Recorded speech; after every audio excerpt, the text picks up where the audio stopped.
কোটা সংস্কার আন্দোলন থেকে রাষ্ট্র সংস্কার আন্দোলন ৩৬ দিনের দীর্ঘ আন্দোলনের পরিসমাপ্তি ঘটে আওয়ামী লীগ সরকারের পতনের মাধ্যমে।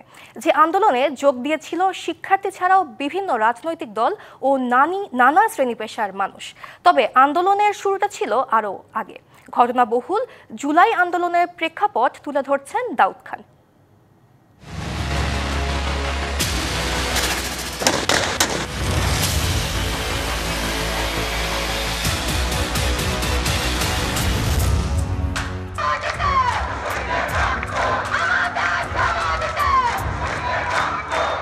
বিভিন্ন বিশ্ববিদ্যালয়ের শিক্ষার্থী ও সরকারি চাকরি প্রত্যাশীদের কোটা সংস্কারের জন্য যে আন্দোলন শুরু হয়েছিল তা ক্ষমতাসীনদের দমন নিপীড়নের ফলে সরকার পতনের আন্দোলনে পরিণত হয়। ২০২৪ সালের জুলাইয়ের ১ মাসের আন্দোলন গণ অভ্যুত্থানের রূপ নেয়। পতন ঘটে শেখ হাসিনা সরকারের ১৫ বছরের শাসনের। আর এই আন্দোলনের শুরুটা হয়েছিল এই ঢাকা বিশ্ববিদ্যালয় থেকেই। কালার এক্সপার্ট, জর্জ স্যাপ এবং মাইল্ড অন হ্যান্ডস টেকনোলজি সমৃদ্ধ অরিক্স ক্রিস্টাল ওয়াশ আপনার কোটাভিত্তিক পদ কমানো, শূন্য পদে মেধাভিত্তিক নিয়োগ ও সরকারি চাকরিতে সবার জন্য অভিন্ন বয়সসীমা নির্ধারণের দাবিতে আন্দোলনের শুরুটা ২০১৮ সালে। তখন প্রথম দিকে শিক্ষার্থীদের আন্দোলনকে সরকার খুব একটা গুরুত্ব না দিলেও ওই বছরই তীব্র আন্দোলনের মুখে কোটা ব্যবস্থা সম্পূর্ণ বাতিলের ঘোষণা দেওয়া হয়। যখন এরাও চায় না, কেউই চায় না, কারণ স্পিকার তার মধ্যে বলে দিচ্ছে যে বলতো কোনো কোটাই থাকবে না। এই ঘটনার ৬ বছর পর আবারও সরকারি চাকরিতে কোটা ব্যবস্থা নিয়ে আন্দোলন শুরু হয় ২০২৪ সালের ৫ই জুন। মুক্তিযোদ্ধা পরিবারের পক্ষ থেকে আবেদনের পরিপ্রেক্ষিতে মুক্তিযোদ্ধা কোটা বাতিলের পরিপত্র অবৈধ ঘোষণা করে রায় দেয় উচ্চ আদালত। এর প্রতিক্রিয়ায় ৬টি বিশ্ববিদ্যালয়ের শিক্ষার্থীরা বিক্ষোভ শুরু করে। শিক্ষার্থীরা ঢাকা বিশ্ববিদ্যালয়ের কেন্দ্রীয় গ্রন্থাগারের সামনে জড়ো হয়ে বিক্ষোভ করতে থাকে। সংক্ষিপ্ত সমাবেশ হয় শহীদ মিনারে। মহামান্য হাইকোর্ট ২০১৮ সালের সে রায়টিকে অবৈধ ঘোষণা করে।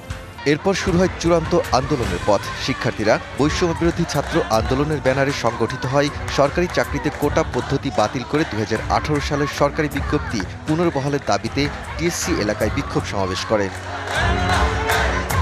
পরের কয়েকদিন দেশের অন্যান্য অংশে বিক্ষোভ ছড়িয়ে পড়ে। ৪ঠা জুলাই সুপ্রিম কোর্টের আপিল বিভাগ ৫ই জুন দেয়া হাইকোর্টের রায় বহাল রাখে।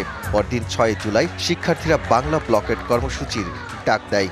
আমরা আগে থেকে মোটামুটি শিওর ছিলাম যে তারা আমাদের দাবিগুলো মেনে নেবে না এবং আমাদেরকে রাজপথে লড়াইয়ের মাধ্যমে সেই দাবিগুলো অর্জন করতে হবে। ক্যাম্পাসে শিক্ষার্থীদের দীর্ঘদিনের যে ক্ষোভ পুঞ্জীভূত হয়েছে, সারা দেশে মানুষের যে দীর্ঘদিনের ক্ষোভ পুঞ্জীভূত হয়েছে, সব কিছুর সংমিশ্রণে আসলে এই গণঅভ্যুত্থান হয়েছে। ধীরে ধীরে আন্দোলনে যোগ দিতে থাকে সর্বস্তরের মানুষ। সরকার বেছে নেয় দমন নিপীড়নের পথ। রংপুরে শিক্ষার্থী আবু সাইদ পুলিশের গুলিতে নিহত হবার পর আন্দোলন ছড়িয়ে পড়ে সারা দেশে। যোগ দেয় বেসরকারি বিশ্ববিদ্যালয়ের শিক্ষার্থীরা। আমরা কখনোই সংঘাত চাইনি। আমরা চেয়েছিলাম আমাদের আন্দোলনটাকে যে শান্তিপূর্ণ ছিল, এই শান্তিপূর্ণ আন্দোলনের মধ্যে। কিন্তু ১৬ তারিখে আমরা দেখতে পেলাম যে গুলি করে আমাদের ভাই আবু সাইদকে শহীদ করা হলো। আবু সাইদ শহীদ হয়ে গেল। তারপরে আরও ৫ জন, মোট ৬ জন কিন্তু ১৬ তারিখে শাহাদাত বরণ করেছে। তখন আসলে আমাদের মনে হয়েছে যে এই আন্দোলনটাকে আসলে শুধু কোটা সংস্কার আন্দোলনের মধ্যে রাখলেই আসলে কিন্তু সম্ভব না। আন্দোলনের নেতৃত্বে থাকা শিক্ষার্থীদের ডিবি হেফাজতে নেওয়া হলে একে একে নানা শ্রেণী পেশার মানুষ আন্দোলনে নেমে পড়ে। কোটা সংস্কার আন্দোলন রূপ নেয় রাষ্ট্র সংস্কার আন্দোলনে। এক দফা দাবি ওঠে শেখ হাসিনার পদত্যাগ। আমরা নিরস্ত্র ছিলাম, পিছন থেকে আমাদেরকে দিয়ে অস্ত্র দিয়ে হামলা করানো হয়েছে। প্রাইভেট বিশ্ববিদ্যালয়ের উপর একদম গণহত্যা চালানো হয়েছে। মাদ্রাসার শিক্ষার্থীদেরকে টার্গেট কিলিং করা হয়েছে।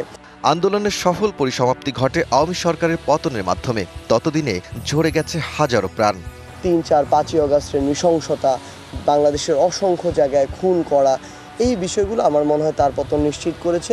ছাত্র জনতা তো দেয়ালে পিঠ থেকে গিয়েছিল। নানা অত্যাচার, নির্যাতন, খুন, গুম, হত্যা, হয়রানি। শেখ হাসিনার কর্মদোষ এটাকে একটা যৌক্তিক কোটা সংস্কার আন্দোলন থেকে এক দফায় নিয়ে গিয়েছে।